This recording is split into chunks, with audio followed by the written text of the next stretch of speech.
Hello, Dr. Carrie Hepburn here from Compass PD, and I am going to share with you in this video really quickly what you can do with an unpacked standard. So really quickly, I want to share with you a template that I recently used in a school district, and my old template has been revised because my good friend Jama had a better template than mine that was more user-friendly. And so I completely took that and then revamped it a little bit.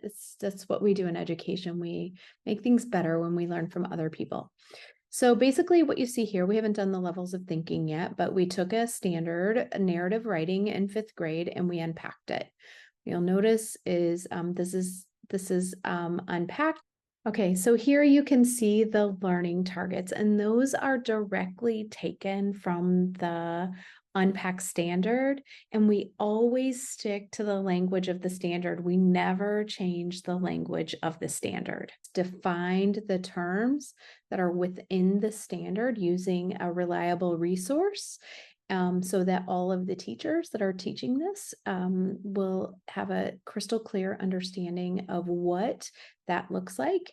And then we went from there and created a proficiency scale. So you create the proficiency scale from the Unpack standard, and proficiency scales look different depending on where you're at. So this is just an example of the proficiency scale. The 3 is on level. What students need to do, be able to know, understand, be able to do that's on grade level in order to be on grade level. So you'll notice what the 2 looks like, and this is really long because writing is a beast, and then the 1. Then from that Unpack standard, I was able to do something. So I want to share with you how I created this really quick. So taking all of the learning targets from the Unpack standard, I wrote every single one on an individual Post-it. And from there, what we did, and actually I did this with teachers, we laid them out and put them in an order from simple to the most complex. Okay, so we took all of those learning targets and then said, okay, what's the simple to the most complex? And we laid it out like this so we could see the sequence of how we would want to organize a unit and the hierarchy of skills that students would be learning that aligned with this specific priority, essential, power standard, whatever you want to call it. So we unpacked the standard, and from the Unpack standard, we determined the terms too. And then we created the proficiency scales.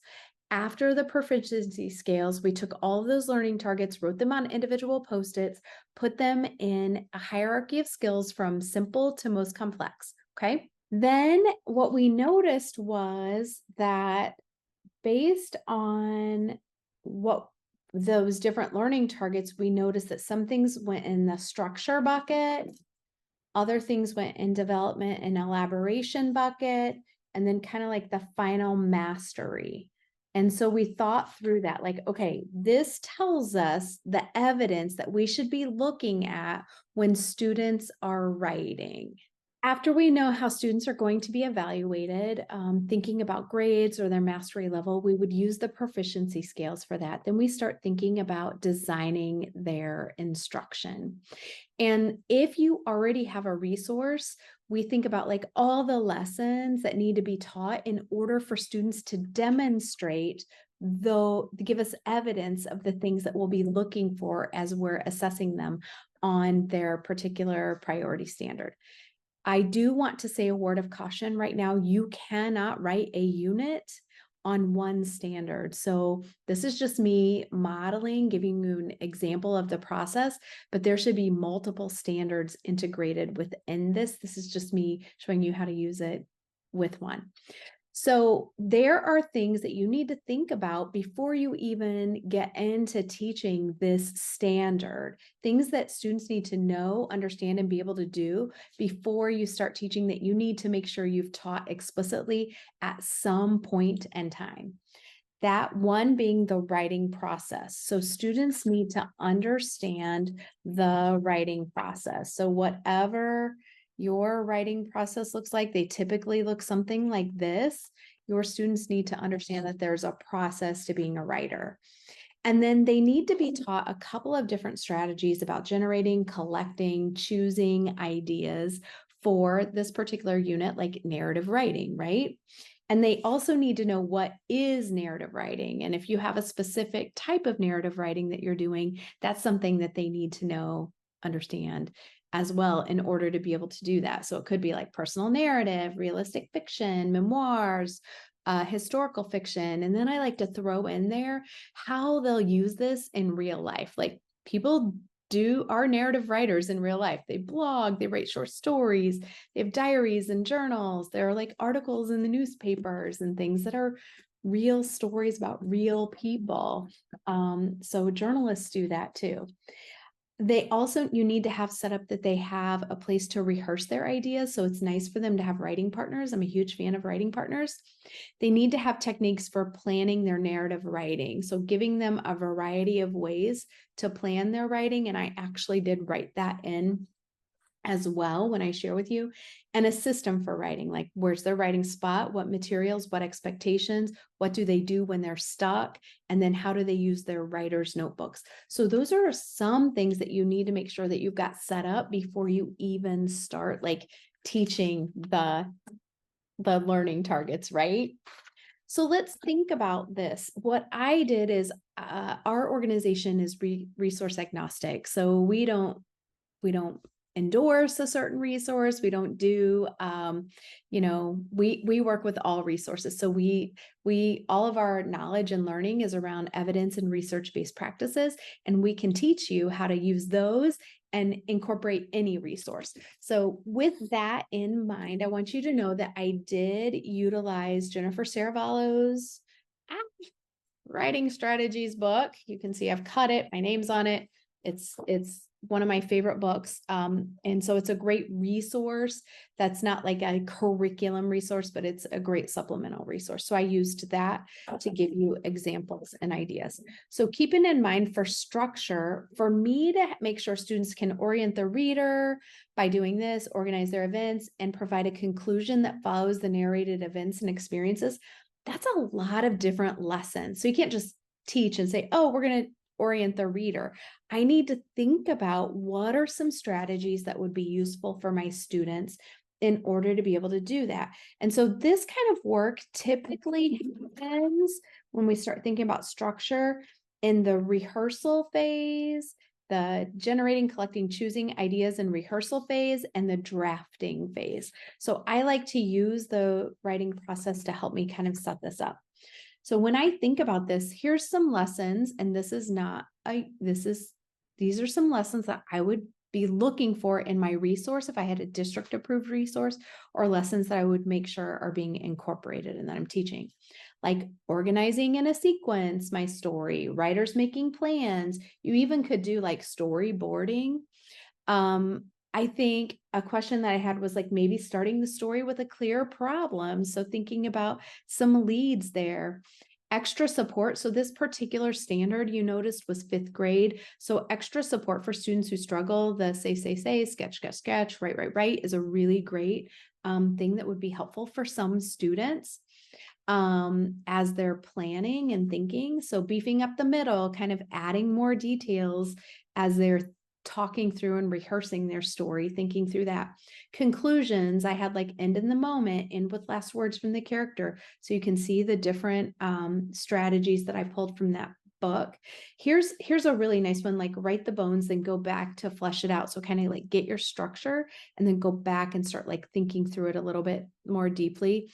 And then leading with the contrast is another one that could be an option. You might add another strategy or 2 for leads. I have 2 in here for that, 2 for conclusions, and a couple for organization. So you can see that I've really thoughtfully thought about the beginning part of my unit.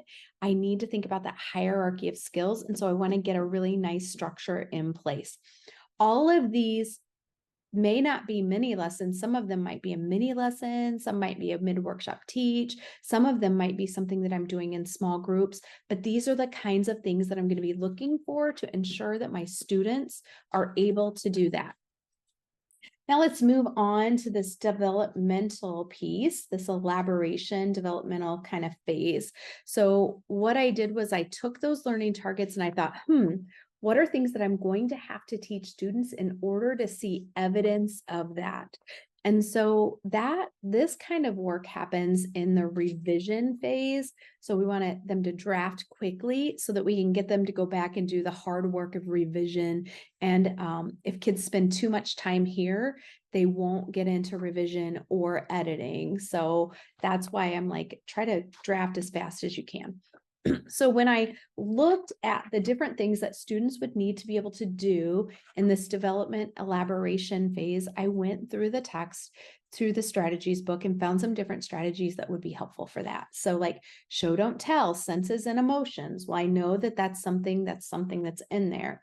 Let your readers know who's talking. It talks about dialogue. Another thing is like external and internal character description. Well, we need to be able to develop, we need to talk about characters a lot. There's a lot in this about character and character development in narrative writing. Okay. Setting, we know that the setting has a strong impact on what the character acts like and their responses. Picturing their character is a really nice way for them to start thinking about what their character looks like, says, acts like, and it can be used to help like get them more complex, more characters with more depth. Go be patient and go slow is about taking a certain spot in your story and going slow with that because it's an important kind of like the important part of your story. Empathy to figure out what to add. So thinking about your audience and what your character's going through, it's a really nice strategy. Gestures, specific, definite, concrete words goes right into the concrete words and phrases. So there was one that I noticed that I was missing when I was going through, and I really think it would happen more in the CUD, so know, understand, be able to do for grammar and conventions, and that would happen more in the editing phase. The one thing that I'm missing here so far is clauses to manage sequence of events. So I would probably be searching in a district approved or another reliable resource to find out a better strategy for teaching that, or just outright teach students what that is.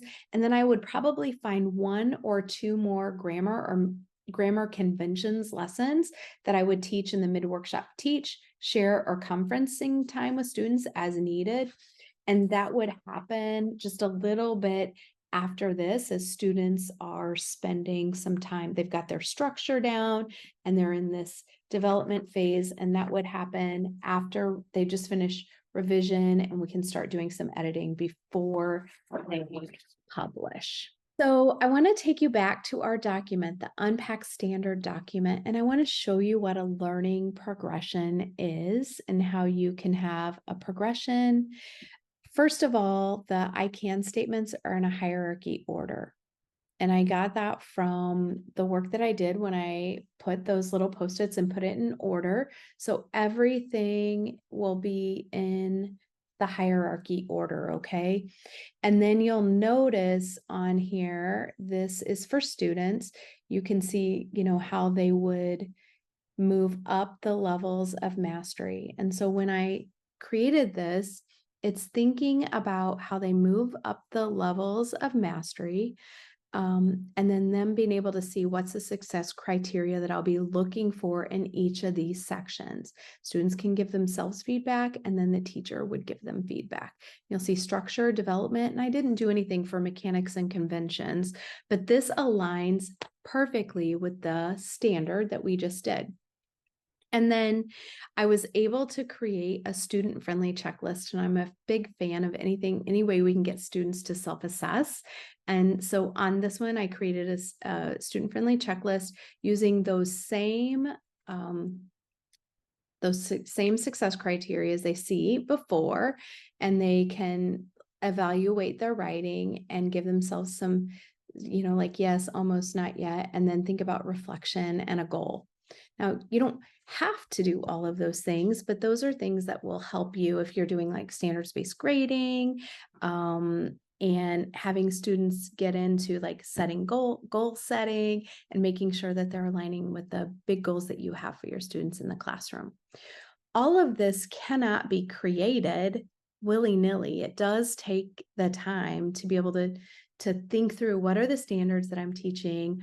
What are the learning targets? How does that look being evaluated? How do I design a unit, or how do I evaluate what we're using to determine, am I teaching all of those things and giving students the opportunity to learn some strategies that they can apply in, so that they can show us the evidence of what they've learned. It's really fun actually to do. It's more fun to do when you're with people. And the science of teaching is the unpacking part, it's the learning target part, and then the art of teaching is thinking about, how am I going to teach so I get that evidence of those learning targets in my students? That's where you start to get into the art. You start thinking about strategies and how you're going to teach it, the examples, and how you're going to support kids and tell your story and show them your work while you're teaching them how to become narrative writers. So this is just one of the fun things I like to do. So that's what I'm doing today. Hope you have a great day.